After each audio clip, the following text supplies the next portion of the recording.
if no one else is going to drought-proof this town, then that is my job. And originally that started because I arrived here and I'm the principal of the high school, and we had drought when we got here, and it was 2018, and it was flat, like it was so bad. There were families, they couldn't afford soap. They couldn't afford deodorant. The kids hadn't changed their toothbrushes in 2 years because they couldn't afford a toothbrush. It was that bad. Kids were spending their mornings before they got to school up and out there trying to feed and water their cattle, and going home animals that were not able to stand anymore.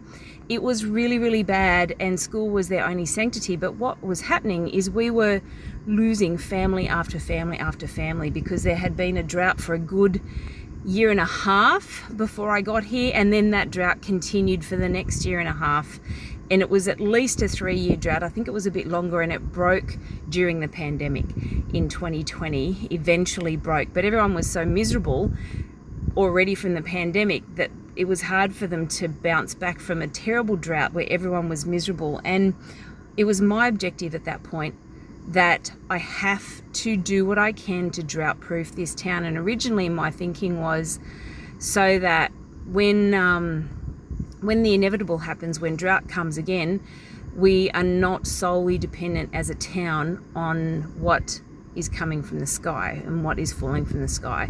And me, I'm no marketer, I'm just a bloody good science teacher who ended up being a principal. And I thought, what can I do in order to help this town? And I'm pretty creative, and I went, right, well, I've got to create features for people to want to come here and make this. My plan is to make this the next bloody little bungalow, which is out in the middle of freaking nowhere. And that's my objective. But I can't really get other people to buy into my objective. This is my objective, and it doesn't matter that no one else buys into it. I can see my vision. So one step at a time, I'm just going to be working on my vision and filming the drudgery that it takes in order to get that vision happening. My mission is to keep creating features, approaching council and saying, where would you like them, and getting their input to have them installed and hopefully upkept. Because as I said, the hardest thing is for me on an emotional level is to go back and fix things that are busted or broken or damaged. Because Warriata is a place of wild honey, I had spent 18 months and had built R2B2. And we had a massive like storm bomb thing come through Warriata, and now this is what he looks like. He blew apart, he blew to pieces.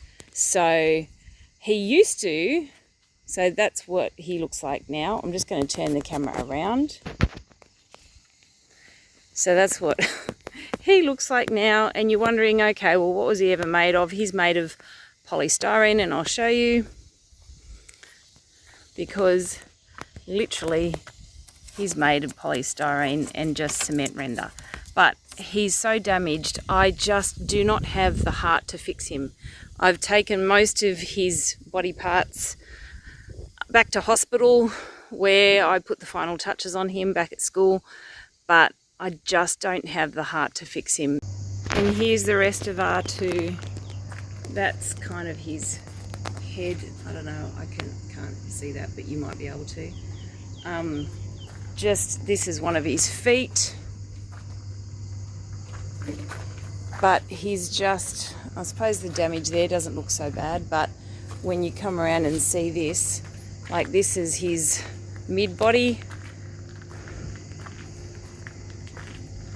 here, and there's just so much damage, like in and under there, like around, because he got blown to pieces, and then a lot of the surface covering just sort of shattered off him. As you can see, there's a lot of damage down there, and then like that is part of the top of one of his shoulders, I suppose, and then that's come off here. There is so much damage down the side. This is one of his legs, or was one of his legs, but there's so much damage. That's where the foot came off. There's just so much to fix. And then over here is his other leg.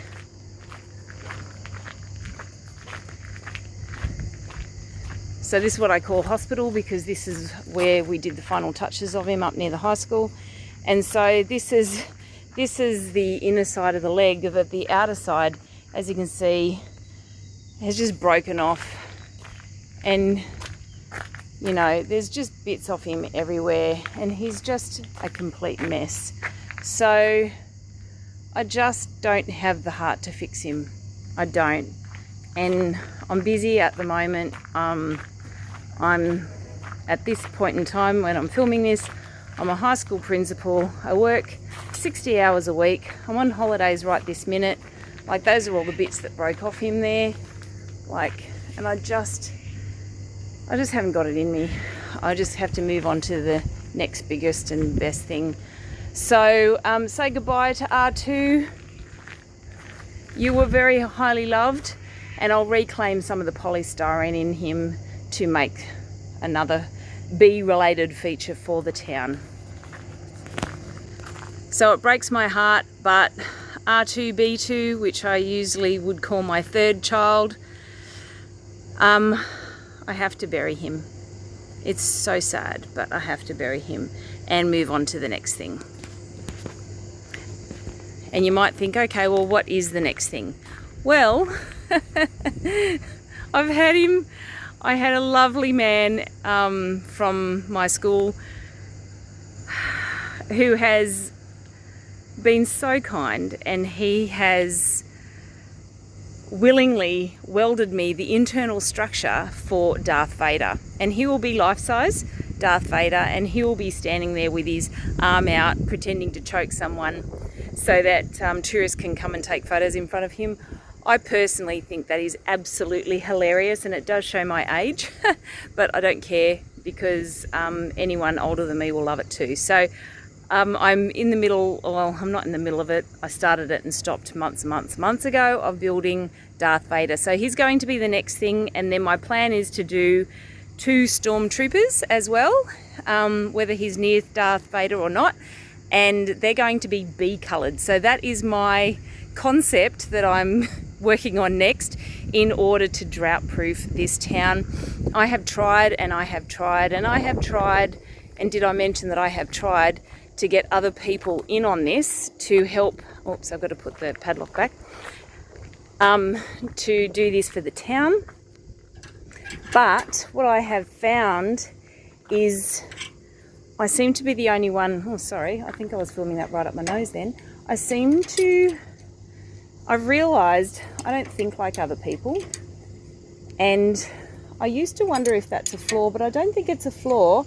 I've just got this capacity to see a big vision, and other people don't necessarily see my vision or buy into my vision, and why should they? Like, they should buy into their own vision. So I'm just getting back in my car.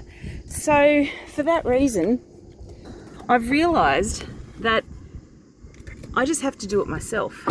So that is my objective. So next objective I'm actually working on, despite the fact I just said Darth Vader, is in fact bees. And I'll have to show you what I'm working on, and that's what I'll film today. I had made multiple prototypes, but my bees are in fact going to be visible mainly and only at night.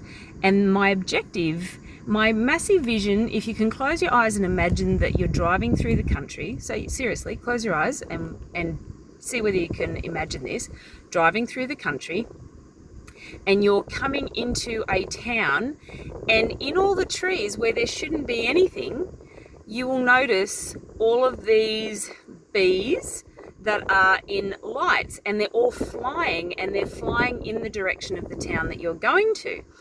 And yeah, they're all made of lights, just like Christmas lights, but they're all in bees, and their wings are going up and down because they're flapping. And that is in fact my vision, and that is what I plan to do. Now, I've made a couple of prototypes, and I'm just about set on the one that works, and I just have to update the wings and stuff. So that's what I'll work on today, and I'll put that in the footage to show you what my big plan is. And every time you see me doing art or sculpting or anything, you know that the objective is just to add another feature to the town. None of this is financial benefit. That is not what my motivation is, and I don't know why. I don't know, because when I was a kid, I was really artistic and creative, and my nan, I really felt valued by my nan, and my nan was just the best. And she asked me what I wanted to do in my life, and so her opinion really mattered to me. And she said, and I said I wanted to be an artist, and she said, oh, well, you'll never make a living out of being an artist, so really, what are you going to do? And she just crushed my spirit, and everything, just my world fell to pieces in that one sentence. And I don't know whether it's because of what she said, is that I'm not interested in getting money for my art. I just want to contribute with my art to this town, so that this town becomes the next little vibe, the outback vibe of the place to be. That's my plan. So anyway, I'm just going to work on one feature at a time to add to this town and see how that goes. And to be honest, I'm kind of sick of pleasing other people, and I'm just going to please myself. For a while there, I was trying to go to council and say, what do you want to work on next? But I just had to take the writing on the wall, because it was between councils and they weren't having meetings, and even when they were going to have meetings again, they had to set up the new council procedures, and that whole process was going to take over a year. So I just kind of went, you know what? I'm just going to work on the things that I like and the things that I think are hilarious. And dead set, I am not a Star Wars fan. I know you might think that because of R2-B2, and my next thing is Darth Vader and Stormtroopers. It's just, these are things that lend themselves really well to B colours and to themes that are familiar to people, and that I can do in blacks and yellows. That's basically it, because Warrialda is the place of wild honey, and of course that's bee-related themes, so anything that I can do in a bee-related theme seems to be a good idea. And as long as I think it's hilarious, I don't really care what other people think, then maybe other people think it's hilarious, and maybe they'll come to check it out.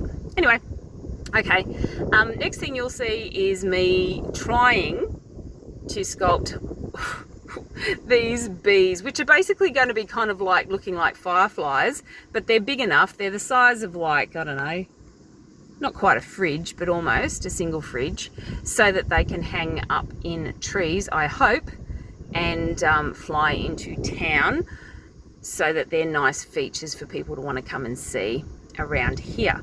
And my plan is to get some of the high school kids involved in doing the finishing touches of the lights on the bees. Well, I hope so. So this is the prototype that I've made, which is a bee, and as you can see, it's made out of chicken wire. That's his face, and they've got solar lights with them just sort of sitting inside so that they can get the sun, and that works quite well, except I didn't do the wings very well. So what I actually have to do is undo these wings, put the lights from the wings inside the eyes so the eyes really pop, and then I have to make new wings with the up and down, and then re-put in some different lights, which is more yellow. So because the yellow and the wings are a little bit more yellowy, see-through sort of thing, and they're the ones that are going to be, there's going to be an up set and a down set, so the wings look like they're flying at night, because each set will blink differently. That is the current plan anyhow. So they're going to have two different sets of lights for the wings. So one set for the up wing, one set for the down wing, so that it looks like it's flying. So that's all I can come up with. So today, what I'm going to be doing is just unwiring those, and I'll take a little bit of footage while I do that. This is the drudgery of art, but I actually quite enjoy the chillness of it, I suppose. So I've now just untangled out all of the lights, and so now I've just got to undo the wire, which were sort of hanging up there. And I've just put some more wire for the wings, and now I'm a little worried that it's not strong enough. It's just a bit thinner than that. Actually, it's about that thin. Now I think of it. Now I'm just worried. But I couldn't buy anything that was better than that, actually. So that's really wide in there. Because this wasn't meant to come off, of course, because this was my prototype and it was meant to be, no pun intended, it was meant to be like permanent, but the wings just aren't the right shape, so I've got to do a better job. Which is why we prototype, right? So my point is, if you are working on something, I'm sorry to tell you this, and I know that you want to do the right job the first time, but while we're on the track of that, I'm just going to show you what I had to do to get to here, and I'm not a wire person. So I'm just going to show you what I had to do to even get to this. It's taken the best part of 9 months to a year, and it isn't working on it consistently, but I'm just going to show you what I actually did for prototypes. So I don't know whether you're going to understand this, but in terms of prototypes, yes, I built this, and this was my first bee, but I found out how not to build it with all this. I'm just going to turn the camera around. Damn it.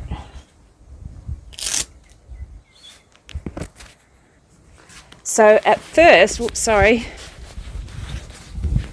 this is what I actually built, because my plan was, see that big boxy looking thing? My plan was to string wires, and you can see that there's one wire, you see that strung in there, was to string the wires between so that I could hang the lights in there, and it was going to look like a hologram. And this is yet another failed attempt at making a bee structure, because I am so not a wire person. I've had to learn the particular net shape for the chicken wire, so that's just junk sitting there. That's what I originally planned, but then I realized I just was never going to be able to put the lights in the right spot by doing it that way. And I also even made a prototype in here of exactly the same structure, which is now just sitting there holding the rest of my polystyrene in there. And I had a bee literally in that structure, which I had strung up so that I could figure out where the lights would go. I took it all down because it's useless to me now, because then I realized, no, I had to actually do the whole thing on chicken wire to make the shape and make sure the lights are in the right spot. So don't be afraid. My point is, don't be afraid that your first couple of attempts at doing something, just all it does is in fact inform what you can do that's going to be better, and you're going to have prototypes, and sometimes they are just simply not going to work the way you want them to. Sorry, but they're just not. And you just have to plow through it. When I was a kid, we went on a trip, and we went to a place where a guy had made all these things out of matchbox sticks, and like matchsticks. And I remember distinctly him saying that he decided that he was going to build the Titanic, and he had like this whole shop full of things that he had made out of matchsticks. And he said at the time he had decided to make the Titanic, which was one of the biggest things he'd ever made at that point. And he said halfway through, it looked absolutely nothing like the Titanic, but he persevered, and it did in the end. So I have always remembered that for some strange reason, as a year 6 kid going off to a camp where was, he said, don't give up, just keep going. So that also applies to keep going with your prototypes, keep going with the next thing, because it's going to be better the next round. And sometimes, yes, you do have to pause to gain the emotional energy to get into it again. So now I'm just going to take the rest of these wings off, replace the lights where I want them in the eyes, and then design what the next set of wings are going to be. And I've looked up the wing shape, and I have a vague knowledge of what it's going to need and the shape it's going to want to be. But now I'm worried that this wire is not going to be thick enough. Which again is yet another prototype problem, isn't it? Me not being a metal person in any way, shape or form, I do not know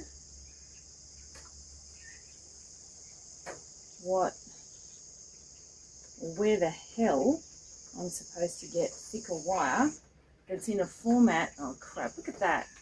That looks like a shit wing. Whereas the other wings that I had, which is wider wire, which is here, I feel like it was stronger in order to hold a wing shape better. So now I'm going to have to source this kind of wire. And where do I get this wire from? Well, I got that out of a chicken wire fence that was put up before we even moved to this house. So that was actually out of a fence, literally, that I undid to make this particular bee. Don't worry, I had re-fenced the backyard. It was just a midline fence that we took down that we didn't need anymore. So I need this wire, not that wire. Crap.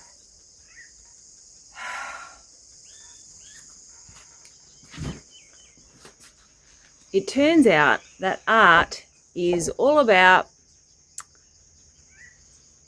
trial and error, trial and error, trial and error. And the difference between people who get anywhere and the ones that don't are the ones that go through the trial and error and come out the other end with a successful product, I guess. Oh, it's so frustrating. All right, I'm going to have to go get more wire. Okay, I have now made 2 wings. I have wrapped them in the other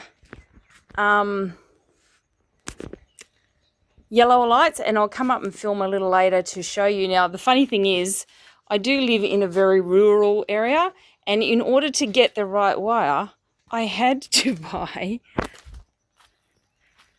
that much wire, and that is 500 meters of wire. They were trying to tell me I need to buy 1.5 kilometers of wire. But when we went over there, they actually had 500 meters. Thank freaking God. But of course, I can't. It's not that simple. I can't just cut it with pliers. I've had to bring up the angle grinder. Anyhow, that's art for you. So I've done a set, and that's looking fairly sturdy. Not very easy to do, but anyhow, I'll show you at least what the wings look like with at least one set flashing tonight. Well, that's what my bee looks like.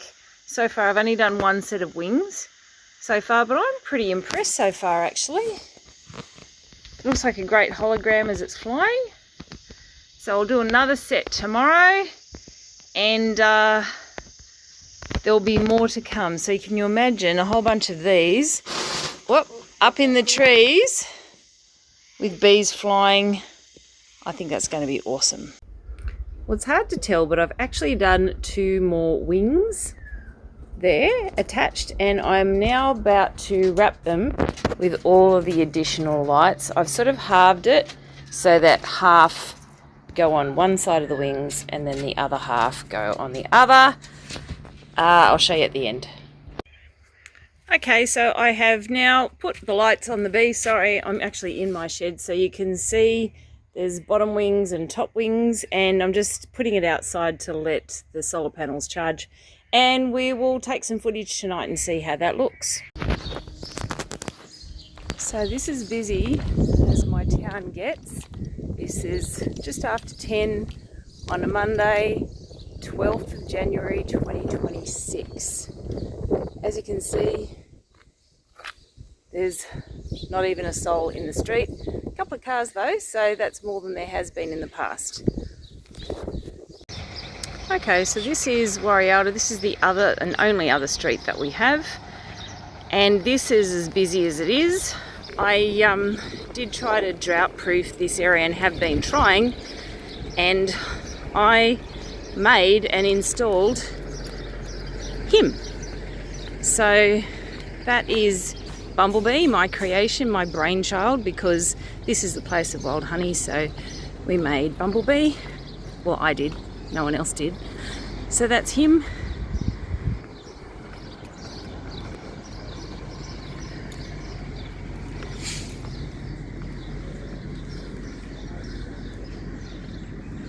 I think he looks awesome. So it's to try to have a draw card for people to come to town, but this is as busy as the town currently is, which has picked up since the last drought in 2018, 2019 and the start of 2020. It was bad.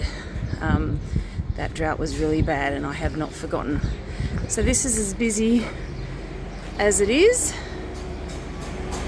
12th of January 2026, about 10:15 in the morning.